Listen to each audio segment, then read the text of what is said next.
Selamat pagi para muridku. Pagi hari ini kita bertemu kembali pada pertemuan kita yang berikutnya. Nah, kalau minggu lalu kalian sudah menjawab soal sebanyak 4 soal mengenai pembelajaran kita pada pagi hari ini, yaitu sistem peredaran darah. Nah, pada pagi hari ini saya akan menjelaskan apa itu sistem peredaran darah. Oke, mari kita mulai. Ya, ini adalah judul kita, ya, sistem peredaran darah. Ya, berarti kalian sudah tahu kita akan mempelajari apa itu darah, apa itu sistem peredaran darah. Oke, mari kita lihat kompetensi dasarnya.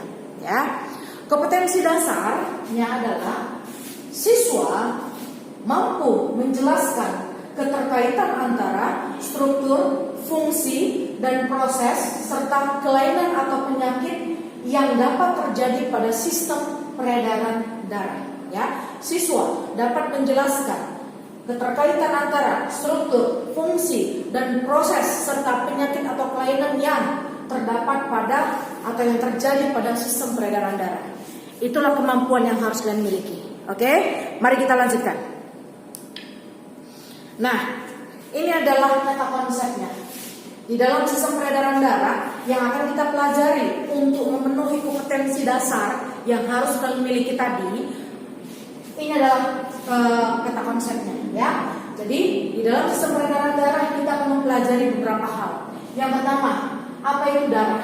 Ya, apa itu darah? Yang namanya sistem peredaran darah. Berarti kita tahu itu, berarti kita harus tahu apa itu darah. Nah, di dalam darah itu kan kita akan mempelajari apa itu komposisi darah, apa fungsi darah, dan bagaimana penggolongan darah. Ya, nah berikutnya kita akan mempelajari organ yang menyusun sistem peredaran darah, yaitu jantung. Ya, jantung itu bagaimana anatominya, bagaimana susunannya, ya, bagaimana bentuknya, kemudian bagaimana cara kerjanya. Lalu selain jantung ada juga alat peredaran darah yang dikenal dengan nama pembuluh darah. Nah, pembuluh darah itu ada 3 jenis, yaitu ada arteri, vena, dan kapiler. Nah, itu akan kita pelajari. Nah, setelah kita mempelajari apa itu darah, apa itu organ yang digunakan untuk sistem peredaran darah, kemudian kita harus tahu apa sih gangguan atau kelainan yang menyerang sistem peredaran darah. Nah, itulah tahapan demi tahapan yang akan kita pelajari sepanjang sistem peredaran darah ini. Oke, mari kita masuk yang pertama, yaitu tentang darah. Ya. Oke, nah secara umum fungsi sistem peredaran darah itu ada beberapa. Ya, yang pertama, mengangkut oksigen ke jaringan di seluruh tubuh. Mengangkut oksigen ke jaringan yang terdapat ada di seluruh tubuh. Yang kedua, mengangkut sari-sari makanan atau nutrisi, ya, ke seluruh tubuh. Yang ketiga, mengangkut sisa metabolisme, termasuk di dalamnya adalah karbon dioksida, urea, asam laktat ke alat ekskresi atau alat pembuangan. Lalu berikutnya mengedarkan hormon, ya. Berikutnya sebagai imunitas atau sebagai alat pertahanan tubuh, ya. Berikutnya mengatur suhu tubuh, berikutnya mengatur pH tubuh, berikutnya melakukan mekanisme pembekuan darah. Nah, itu adalah fungsi secara umum sistem peredaran darah. Ya, oke, baik. Nah, selanjutnya komponen darah. Nah, kita belajar mengenai darah. Tadi kan saya bilang, ketika kita mengetahui tentang apa fungsi sistem peredaran darah dalam tubuh kita, sekarang kita belajar mengenai darah. Ya, oke. Yang pertama, darah adalah jaringan. Ingat ya, darah itu adalah jaringan ikat. Ya, jaringan ikat. Ya, darah memiliki pengertian, ya, jaringan yang terspesialisasi yang mencakup cairan kekuningan yang disebut plasma darah atau cairan darah dan sel-sel darah atau bentuk padat darah yang tersuspensi di dalamnya. Ya, darah adalah jaringan yang terspesialisasi yang mencakup cairan kekuningan yang disebut plasma darah atau cairan darah dan sel-sel darah atau bentuk padat darah yang tersuspensi, ya, di dalamnya. Nah, komposisi plasma darah di dalam tubuh kita itu adalah 55% banding 45%. 55% plasma darah, sisanya adalah sel-sel darah. Ya, itu dia. Nah, lanjut. Nah, ini adalah tadi yang saya jelaskan tadi, 55% itu adalah plasma darah, kemudian 45% itu adalah sel darah. Nah, ketika darah diambil menggunakan tabung reaksi, kemudian disentrifugasi, ini namanya alat sentrifugasi. Alat sentrifugasi adalah alat yang digunakan untuk mengaduk dengan kecepatan tertentu, lalu terpisahlah komponen darah tadi. Pada bagian atas ini adalah plasma, pada bagian bawah ini adalah sel darah, ya. Nah, kalau lihat persenannya, plasma darah 55%, sedangkan sel darah sebanyak 45%. Jadi total semuanya adalah 100%. Ini adalah komponen penyusun darah. Nah, ini bentuk daripada si sel darah, ya. Sel darah merah eritrosit, sel darah putih leukosit, dan keping darah atau trombosit, ya. Oke, baik. Kita bahas. Nah, plasma darah yang berwarna kekuningan tadi, ya, cairan darah. Apa sih isi plasma darah?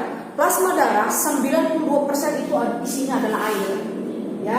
Kemudian isinya adalah protein darah, ya. Protein darah itu adalah albumin, globulin, ya, dan protein pembentuk darah. Nah, selain itu disusun atas yang namanya senyawa organik, senyawa anorganik yaitu berupa HCl. Lalu plasma darah yang tidak mengandung zat penggumpal darah yang dikenal dengan nama serum. Jadi di dalam plasma darah itu terdiri atas 90% air, kemudian protein, ya, albumin, globulin, dan protein pembentuk darah. Kemudian ada yang dikenal dengan nama senyawa organik, senyawa anorganik yaitu berupa HCl. Kemudian plasma darah yang tidak mengandung protein yang dikenal dengan nama serum. Itulah isi daripada si plasma darah yang berwarna kekuningan tadi, ya. Oke, berikutnya. Nah, apa sih fungsi plasma darah? Fungsi plasma darah itu adalah satu, mengangkut limbah. Limbah itu adalah bahan hasil dari proses di dalam tubuh kita, ya, ke alat ekskresi. Oke, seperti ginjal, hati, ya. Lalu menjaga keseimbangan cairan di dalam tubuh, ya, menjaga keseimbangan, tidak boleh berlebih dan tidak boleh berkurang, ya. Berikutnya membantu proses pembekuan darah yang dilakukan oleh fibrinogen, ya. Berikutnya menjaga suhu tubuh. Berikutnya membantu melawan infeksi atau imunitas. Berikutnya membantu menjaga keseimbangan asam dan basa atau dikenal dengan nama pH, ya. Itu dia. Nah, selanjutnya. Nah, ini dia plasma darah. Ini plasma darah berwarna kekuningan, ya. Oke, inilah plasma darah, warnanya kekuningan, ya. Nah, berikutnya. Nah, kita masuk kepada, kalau tadi kita sudah membahas mengenai plasma darah, sekarang kita masuk kepada yang namanya sel darah. Oke, apa itu sel darah? Sel darah adalah sel-sel yang hidup, ya. Kebanyakan tidak membelah, tetapi langsung digantikan oleh sel-sel yang baru, ya, yang berasal dari sumsum tulang belakang. Sel-sel yang hidup tidak membelah, tetapi ketika sudah mati, ya, dia akan langsung digantikan dengan yang baru, yang berasal dari sumsum tulang belakang. Nah, ada 3 macam sel darah, ya. Sel darah merah nama lainnya eritrosit, sel darah putih nama lainnya leukosit, dan keping darah nama lainnya adalah trombosit, ya. Oke, kita bahas satu persatu. Iya. Ini tadi, ya. Eritrosit, trombosit, leukosit. Dan ini plasma darah, cairan darah. Oke, kita bahas si eritrosit. Iya, eritrosit sel darah merah, ya. Ciri-cirinya adalah satu, bentuknya bikonkaf, ya. Cakram pada bagian tengah, terdapat cakram pada bagian tengah, tidak memiliki inti sel, ya. Kemudian dia punya diameter 7 sampai 8 mikrometer, ya. Lalu jumlahnya dalam 1 ml darah itu adalah 4 sampai 6 juta. Banyak sekali, ya. 4 sampai 6 juta per sel per 1 ml darah, milimeter kubik, ya. Tempat pembentukannya adalah di endotelium dan sumsum tulang. Masa hidupnya 100 sampai 120 hari. Kalau dibulankan menjadi 3 bulan, ya, masa hidupnya. Kemudian fungsinya adalah mengangkut oksigen dan karbon dioksida. Ya, warnanya itu tergantung pada hemoglobinnya. Jadi dia berwarna merah karena terdapat yang namanya hemoglobin. Nah, hemoglobin itulah yang memberikan warna pada si sel darah merah. Nah, fungsi hemoglobin adalah mengikat oksigen. Semakin sedikit hemoglobin, maka semakin sedikit oksigen. Ya, semakin banyak hemoglobin, maka semakin banyak oksigen yang diikat. Nah, sel pembentuk darah, sel pembentuk eritrosit sel darah merah itu adalah hemositoblas atau sel batang mieloid. Ya, jadi ada sel yang khusus membentuk sel darah merah, namanya hemositoblas. Ya, hemositoblas ini akan membentuk yang namanya sel darah merah baru. Oke, nah berikutnya, ini adalah bentuknya. Ya, ini adalah sel darah merah. Nah, ini dia. Kalau dia dari bagian atas, ini dia dari bagian samping. Ya, oke. Berikutnya, nah, eritropoiesis. Eritropoiesis adalah proses pembentukan sel darah merah. Ya, ini adalah proses pembentukan sel darah merah. Oke, dimulai dari stem cell, ya, kloroputen, sel buset, sel CPU, proteoblast, eritroblast, retikulosit, dan sel darah merah. Nah, ini ada waktunya 10-14 hari pembentukan dari stem cell ke sel CPU, kemudian 5-7 hari kebutuhan akan zat besi itu meningkat. Ya, ketika terbentuknya ini kebutuhan akan zat besi itu meningkat, sehingga terbentuk yang namanya sel darah merah. Oke, inilah bagaimana sel darah merah itu dibentuk. Ya, di mana dibentuk? Di sumsum tulang.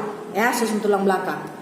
Oke, berikutnya ada yang namanya leukosit, sel darah putih. Ya, sel darah putih, ya, dia memiliki ciri-ciri yang berbeda dengan sel darah merah. Kalau sel darah putih itu dia tidak punya yang namanya sel darah putih itu dia punya inti sel, sedangkan sel darah merah tidak punya inti sel. Dan sel darah putih dia memiliki bentuk sel yang berbeda. Nah, bagaimana bentuk selnya? Ya, bentuk sel daripada sel darah putih itu adalah bentuknya bulat. Ya, tadi saya bilang memiliki inti, dia memiliki inti sel. Sedangkan yang tadi sel darah merah itu bentuknya bikonkav, cakram terdapat pada bagian tengahnya, dan dia tidak memiliki inti. Kalau ini memiliki inti, ya. Nah, jumlahnya ini jauh lebih sedikit. Kalau tadi per 1 mm kubik itu 4-6 juta. Kalau ini adalah 4.800 sampai 10.000 sel, ya, per milimeter kubik. Dia jauh lebih sedikit. Nah, tempat pembentukannya itu adalah sel retikuloendotelium dan sumsum tulang. Ya, mereka sama-sama terbentuk di sumsum tulang dan sel retikuloendotelium. Nah, berdasarkan inti selnya, berdasarkan bentuk inti selnya, ada 5 pembagian sel darah putih. Yang pertama, neutrofil, basofil, eosinofil, limfosit, dan monosit. Ya, ini bentuk inti selnya berbeda-beda. Nah, berikutnya, fungsi umum sel darah putih itu adalah sebagai imunitas, sebagai sistem kekebalan tubuh. Ya, oke, kita lihat satu persatu. Nah, inilah dia, neutrofil. Ya, bentuk sel darah putih yang pertama, neutrofil. Ciri-cirinya, bentuknya nukleus multilobus. Berarti di dalam inti selnya terdapat lobus yang banyak, lebih banyak, ya. Granula terlihat samar, diameter 10-12 mu atau mikrometer, ya. Jumlahnya 3.000 sampai 7.000 sel per milimeter kubik, ya, per 1 milimeter kubik. Kemudian tempat pembentukannya jaringan limfoid dan kelenjar limfa, ya. Kelenjar limfa itu adalah salah satu termasuk pada sistem peredaran, ya. Dia mengedarkan limfa. Ya, kalau sistem peredaran darah dia mengedarkan darah. Kalau sedangkan kelenjar limfa itu dia mengedarkan limfa. Ya, nah tempat pembentukan neutrofil itu pada kelenjar limfa juga. Ya, umurnya 6 jam sampai beberapa hari, nggak lama. Ya, kemudian fungsinya adalah memfagosit atau memakan bakteri. Ya, memakan bakteri jahat pastinya. Ya, itu fungsi neutrofil. Nah, ini gambarnya. Ya. Ini gambar neutrofil. Ini kalau dilihat dalam campuran darah, inilah neutrofil. Nah, ini adalah gambar yang diperbesar. Ini yang diperbesar. Inilah dia. Lihat ini lobusnya. 1, 2, 3 lobus nih. inti selnya itu ada 3, 1, 2, 3. Itulah lobusnya, ya. Oke, jelas ya. Nah, berikutnya kita masuk kepada yang si basofil, eosinofil. Eosinofil.